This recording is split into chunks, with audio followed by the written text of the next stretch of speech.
Hello guys, and welcome back to my channel.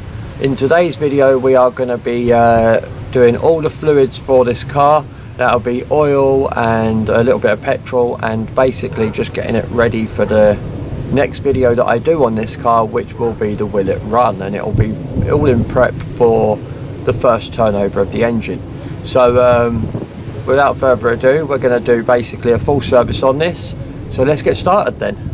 So as you can probably tell, I've done a few bits off camera. These are just resting in just for the purpose of showing you how to do the service side of it.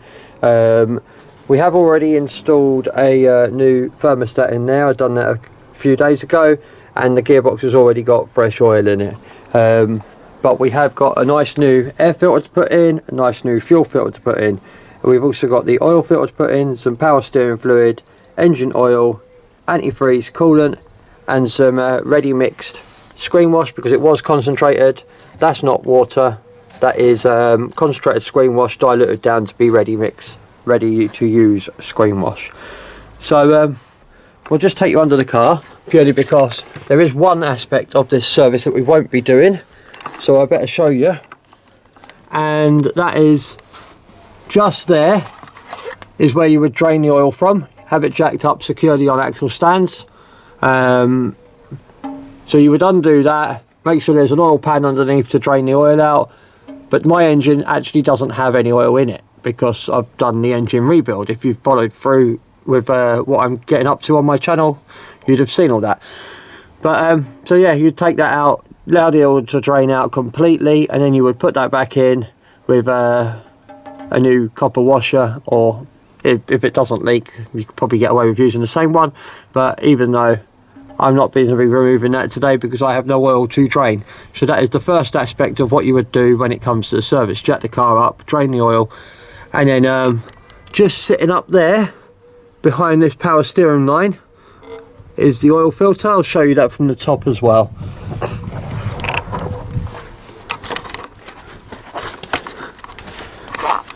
So that is sitting just there, the old black oil filter. Oh, okay, that was loosely fitted for the purpose of transporting the engine around here, but that's gone pretty tight. So you would use an oil filter wrench to undo that. I'm not entirely sure where mine is, so I'm just going to get that off and then show you that.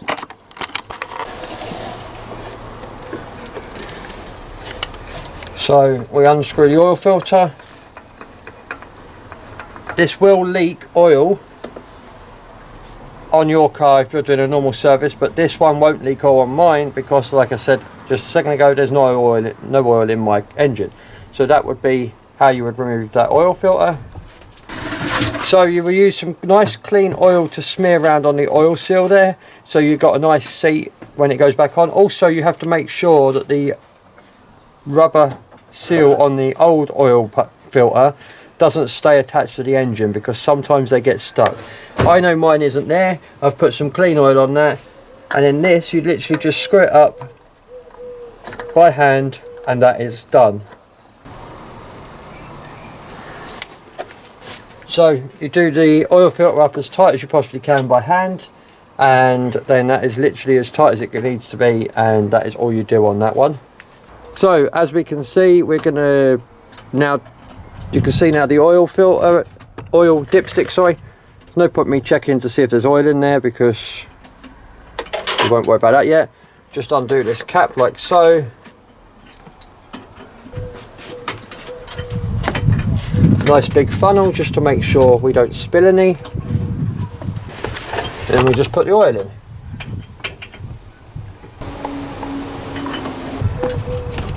Don't need that anymore. So the cap can go back on quite nicely. And because that runs straight into the oil pan, we can straight away test, see what oil level we've got.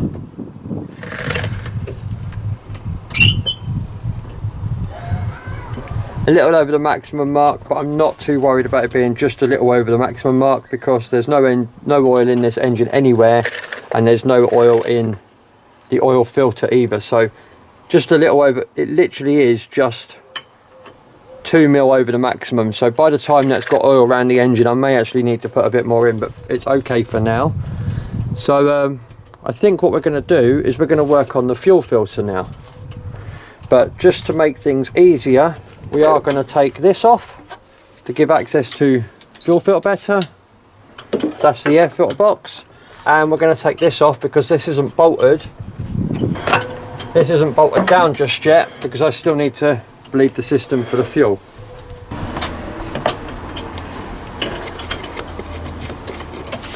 They are, I don't know what hex they are at the moment, but just for now I'm leaving these loose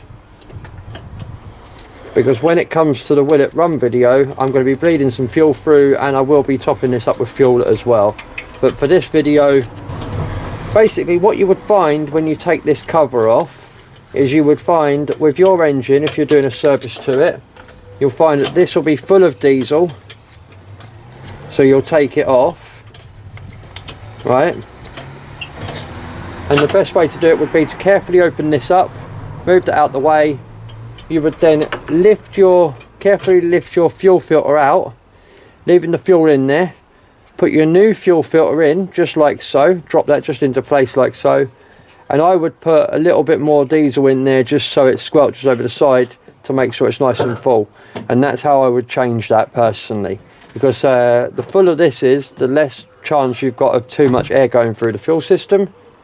But like I said, just for now, that's not going to get any diesel, because that'll be in the Will It Run video, which will be the next video that I do on this car.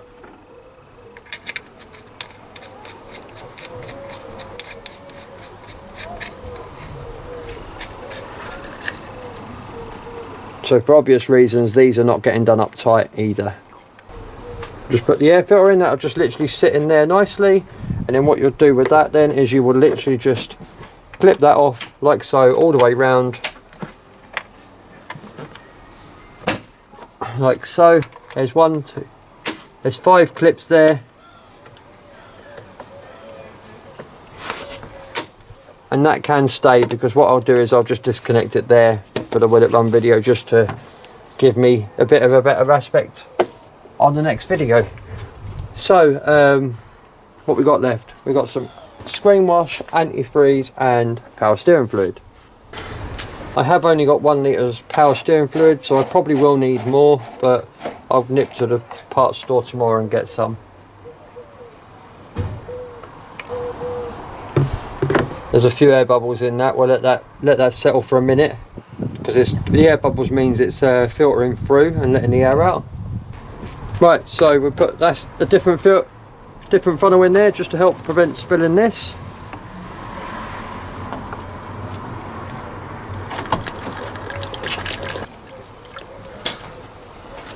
Right, again, that's a bit too full, but by the time it gets put around the system and stuff, I guarantee I'll have to top it up, because there's no water around there. By the time I bleed it through the system, I can't really bleed it through the system just yet until the engine's running though. So just in this corner we've got the screen wash one. Again, I'm going to use a funnel to save spilling it, even though I spilt it. So the screen wash one is nice and full. So guys, yeah, I know it's another short and sweet video, but it is all necessary requirements for getting this engine started. It needs oil, it needs coolant, it needs power steering fluid, it needs all of that. So the next video that you see on this ZX will be the Will It Run video. So look forward to that. I'm certainly looking forward to it. I can't wait to get her started, and hopefully she runs nice and like a dream. But at the same time, where she's had a lot done to her, there could well be some teething problems as well. So we'll see how that goes. But like I say, the next video on the ZX, she will be running by the end of it, I hope. And anyway, that's enough from me today. Take care guys, bye for now. And also, just before I do go though, there'll be another one of my amazing videos in this corner, and my subscribe icon will be in this corner. Please consider subscribing, as it helps me immensely. Take care guys, bye for now.